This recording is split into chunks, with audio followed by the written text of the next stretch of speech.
శ్రీరంగపురంలో అజిత్ తీసిన ఆలయ ఫోటోలు స్టూడియో నుండి వచ్చాయి. కలర్‌లో ఫోటోలు చాలా బాగా వచ్చాయి. దేవాలయం మీద ఆర్టికల్ ఒకటి తయారు చేసి ఏదైనా ఇంగ్లీష్ పత్రికకు పంపుదామన్న సంకల్పం ఓ నెల రోజులకి గాని నెరవేరలేదు అజిత్‌కు. ఎప్పటికప్పుడు ఏవో పనులు. అజిత్ ఇప్పుడు పూర్తిగా బిజీ అయిపోయాడు. తండ్రికి నర్సింగ్ హోమ్ కట్టివ్వడంలోనూ, నగరంలో తన కాంట్రాక్ట్ తీసుకున్న 2 బిల్డింగ్‌ల కట్టడం పనిలోనూ క్షణం తీరిక లేకుండా అయిపోయింది అతడికి. చివరికొక రోజు తీరిక చేసుకొని ఆర్టికల్ రాయడానికి కూర్చున్నాడు. డైరీలో రాసుకున్న పాయింట్స్ ఆధారంగా ఆర్టికల్ తయారు చేస్తుంటే కొన్ని సందేహాలు తలెత్తాయి. మళ్ళీ ఒకసారి దేవాలయాన్ని దర్శించి మరికొన్ని వివరాలు సేకరిస్తే తప్ప ఆర్టికల్‌కి మంచి రూపం రాదనిపించింది. ఒకరోజు బయలుదేరాడు కారులో. నీరజ అన్నగారు ప్రభాకర్‌రావు ఇంటి దగ్గరే ఉన్నాడు. అజిత్‌ని సాదరంగా ఆహ్వానించి, "కారు కొత్తది కొన్నట్టున్నారే" అని అడిగాడు. "నాన్నగారు నా కోసం కొని పంపించారు." "మీ నాయనమ్మ బాగుందా?" "ఆ! బాగుంది. క్రితంసారి వచ్చినప్పుడు దేవాలయం ఫోటోలు తీశాను కదా! చాలా బాగా వచ్చాయి. ఈ దేవాలయం మీద ఆర్టికల్ ఒకటి రాస్తున్నాను. మరికొన్ని వివరాలు కావాలి నాకు. అందుకే వచ్చాను." "ఫోటోలు తెచ్చారా? నేను చూస్తాను." "ఆ! తెచ్చాను." అజిత్ చిన్న లెదర్ కేస్ నుండి ఫోటోలున్న కవర్ తీశాడు. కలర్‌లో ఫోటోలు చాలా బాగా వచ్చాయి. గాలిగోపురంగా ఫోటోలు తీసినప్పుడు ప్రభాకరం కూడా అందులో పడ్డాడు కానీ, అతడి ముఖం అంత స్పష్టంగా రాలేదు. "మీకేం కావాలో అడగండి. నాకు తెలిసినంత వరకు చెప్తాను. అయితే మీ ఆర్టికల్ ఏ మ్యాగజైన్ అయినా నాకు పంపించాలి. ఒకసారి మనం దేవాలయం దగ్గరికి వెళ్దామా? కాస్త టీ గట్రా తీసుకొని బయలుదేరదాం." టీ, కాఫీ వదిలేశాను. ఈ మధ్య యోగా పాటలకి అటెండ్ అవుతున్నాను. మీకు అన్నిటిలోనూ ఆసక్తి ఉందన్నమాట. అయితే పాలు తీసుకుందురు. అజిత్ పాలు తీసుకున్న తర్వాత బయలుదేరి ఆలయాన్ని మరోమారు దర్శించడం, కావలసిన వివరాలు డైరీలో నోట్ చేసుకోవటం అయిపోయింది. ఆలయం పైకప్పు మీద కూర్చొని పేన్లు చూసుకుంటున్న ఒక కోతుల జంటని ఫోటో తీశాడు అజిత్. వీడ్కోలు తీసుకోకముందు ప్రభాకర్‌రావు అన్నాడు. "చైత్ర పున్నామికి రథం లాగుతారు. 15 రోజులు తిరణాలు సాగుతాయి. చూడటానికి చాలా బాగుంటుంది. అప్పుడు రండి." "తిరణాలంటే? తిరణాలంటే తెలీదా?" "నిజం. నేనెప్పుడూ చూడలేదండి." "అవును కదూ! మొన్నటిదాకా అమెరికాలో ఉండి వచ్చారు. అందుకే రండప్పుడు. నేను లెటర్ రాస్తాను మీకు." "తప్పకుండా వస్తాను. మిమ్మల్ని ఇంటి దగ్గర దించిపోతాను. కారెక్కండి." "వద్దులెండి. నేను ఇటు నుండి పొలాల వైపు వెళ్తాను. మీరు వెళ్ళండి."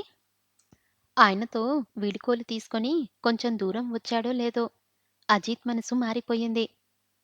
ఇంత దూరం వచ్చి త్రిపుర పిన్నిని చూడకుండా వెళ్ళడమెలా? కానీ ఆ ఇంట్లో అడుగు పెట్టడం కంటే అవమానం మరొకటి ఉండదు. మరెలా? సాయంత్రం దాకా ఉంటే తాతగారి ఆశ్రమం దగ్గర కలుసుకోవచ్చు ఆమెను. అజిత్ కారుని ఆశ్రమం వైపు పోనిచ్చి, అక్కడ చేలు అడ్డు రావడంతో కారాపేసి కాలినడకన బయలుదేరి ఆశ్రమం చేరుకున్నాడు. అప్పటికి మధ్యాహ్నం 3 గంటలవుతుంది. తాతగారు గుమ్మానికి ఎదురుగా కూర్చొని కల్వంలో ఏదో నూరుతున్నారు. ఆయనకి ఎదురుగా కొంచెం దూరంలో గొంగలి కింద వేసుకొని కూర్చొని ఉన్నాడు ఒక పల్లె అతడు. అతడి కాలికేదో గాయమై పుండయ్యి రక్తం వస్తుంది అందులో నుంచి. "బాగున్నారా తాతగారు?" తాతగారు తలెత్తి, "ఓ! నువ్వా నాయనా? బాగున్నాను. నువ్వు మీ నాయనమ్మ క్షేమమే కదా? ఎప్పుడొచ్చావు?" అని సరదాగా పలకరించారు. అజిత్ చెప్పాడు. "కూర్చో నాయనా." తను కూర్చున్న చిరుచాప మీదే చోటు చూపారు. అజిత్ కూర్చొని "ఏమైందతడికి?" అని అడిగాడు. కాలికి గాజు పెంకు గుచ్చుకుంది బాబూ. డాక్టర్ దగ్గరికి వెళ్తే సెప్టిక్ కాకుండా ఇంజెక్షన్ ఇచ్చేవాడు కదా! పల్లెటూరోళ్ళం. మాకెక్కడ దొరుకుతారు బాబూ డాక్టర్లు. దొరికినా మాటిమాటికి డబ్బులిచ్చి వైద్యం చేయించుకోగలమా? నిన్న మొన్న ఏం చేస్తుందిలే అని రాలేదు గాని, అయ్యగారు ఆకు నూరి కడితే రేపటికల్లా పుండు మాని, ఎల్లుండికల్లా ఆనమాలు లేకుండా పోదు అన్నాడు పల్లె అతడు. అంత మహత్యముందా ఈ ఆకులో? ఈ చెట్టు పేరేమిటి? అజీద్ కుతూహలంతో అడిగాడు. పేరు చెప్తే నీకేం తెలుస్తుంది? చెట్టు చూస్తే తెలుస్తుంది. నీకు ఈ చెట్టు చూపించాలంటే 2 మైళ్ళ నడవాలి. అయినా నువ్వు తెలుసుకొని ఏం చేస్తావు? పట్నవాసంలో దీన్ని ఉపయోగించే అవకాశం లేదు కదా! అన్నారు తాతగారు. ఉపయోగించడం తర్వాత సంగతి. అన్నీ తెలిసి ఉండాలని ఆశ నాదే. అయితే ఒకరోజు తీరుబాటుగా రా. నిత్య జీవితంలో ఉపయోగించడానికి కొన్ని మూలికలను పరిచయం చేసి కొన్ని చిట్కాలు నేర్పుతాను. త్రిపుర కూడా నా దగ్గర కొన్ని చిట్కాలు నేర్చుకుంది. పసిరికలకి, మూర్ఛ రోగాలకి వైద్యం చేస్తూ ఉంటుంది. అలాగే మీలాంటి వాళ్ళు ఈ చిట్కాలను గోప్యంగా ఉంచుతారని విన్నాను. నిజమే.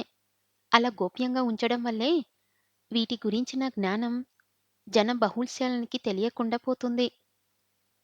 ఈ ప్రపంచంలో అతి విలువైన విషయాలెన్నో ఈ దాపరికం వల్లే మరుగున పడిపోయాయి.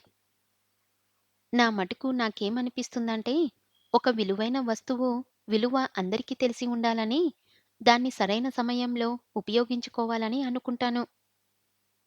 జిజ్ఞాస. నేర్చుకున్నది నలుగురికి ఉపయోగించే బుద్ధి ఉన్నా, వాళ్ళకి నా జ్ఞానం ధారబోయడానికి నాకేం అభ్యంతరం లేదు. ఈ మధ్య తమింట్లో వంట అతడికి పోపు గింజల డబ్బాలో చేయి పెడితే తేలు కుట్టింది. తేలుమంటకి అతడు విలవిలలాడిపోతుంటే ఆ గోలకి మూగిన నలుగురు 4 రకాల వైద్యం చెప్పారు. నీరుల్లి దంచి కుట్టిన చోట కట్టి నిప్పసెగకి కాపమన్నారు. ఒకరు పొగాకు చుట్ట పీల్చమన్నారు. ఒకరు పాషాణం నూరి పెట్టమన్నారు. ఆత్రం కొద్దీ అన్ని వైద్యులు చేసింది నాయనమ్మ వంటతడికి. అతని బాధ దేనికి తగ్గలేదు. తను డాక్టర్ దగ్గరికి తీసుకెళ్ళి ఇంజెక్షన్ చేయించుకోవద్దామనుకుంటే అతడు ససేమిరా ఒప్పుకోలేదు. అతడికి 50 ఏండ్లు వయసొచ్చినా ఒక్కనాడు ఒక్క ఇంజెక్షన్ తీసుకోలేదంట. ఇంజెక్షన్ అంటే అతడికి చచ్చెంత భయమట. పాపం అతడి బాధ చూస్తుంటే ఠక్కున అతడి బాధ తీసేసి మందు ఏదైనా వేస్తే బాగుండదనిపించింది తనకి. తేలుకాటికి, పాము కాటికి కూడా మీకు మందు తెలుసా? వాటికి మంత్రం వేస్తాను. మంత్రమా? ఎలా వేస్తారు? తేలు కుట్టిన వాడిని, పాము కరిచిన వాడిని తీసుకువస్తే వేసి చూపిస్తాను. ఈ ప్రపంచంలో మంత్రశక్తి అనేది ఒకటి ఉందా? నేను దైవభక్తి కలవాణ్ణి. లక్షల కొద్దీ, కోట్ల కొద్దీ మంత్రజపం చేసేవాణ్ణి. నన్నడిగితే మంత్రశక్తి ఉందని చెప్తాను. ఆ జపం వల్ల మీరింతవరకు పొందిందేమిటి? అన్న ప్రశ్న నాలిక చివరి దాకా వచ్చింది అజిత్‌కు. ఆ ప్రశ్న వెయ్యడం వల్ల తన అహంకారాన్ని చాటి ఆయన విశ్వాసాన్ని అవహేళన చేసినట్టవుతుందేమోనని జింకాడు. ప్రస్తుతానికి తన సందేహానికి కామ పెట్టాల్దలుచుకున్నాడు. త్రిపుర పిన్ని సాయంత్రం వస్తుందా తాతగారు? రాదేమో.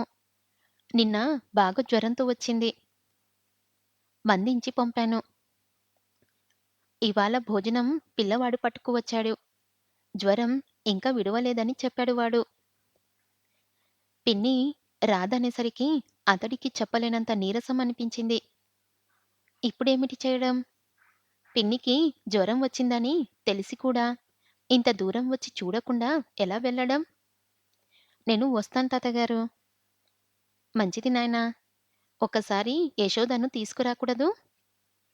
మీరు పిలిచారని చెప్పి వస్తే తప్పకుండా తీసుకువస్తానండి. ద్వేషాలు పెంచుకోవడం వల్ల మనుషులు చాలా పోగొట్టుకుంటారు. యశోదకి చెప్పు, పట్టింపులు, పంతాలకు పోవద్దని. నాయనమ్మకి ఆ పట్టింపులేం లేవండి. పట్టింపంతా ఇక్కడి వాళ్ళకే. వాళ్ళకి తెలుస్తుందొక రోజు వాళ్ళ తప్పు. ఇంతకీ నువ్వు ఇక్కడికి ఏం పని మీద వచ్చావు? అజిత్ చెప్పాడు. నేనిక వెళ్ళొస్తాను తాతగారు. త్రిపుర పిన్నిని చూసే వెళ్తాను. మంచిది నాయనా! దీర్ఘాయుష్మాన్ భవ. కారుని మళ్ళీ ఊళ్ళోకి పోనించాడు అజిత్.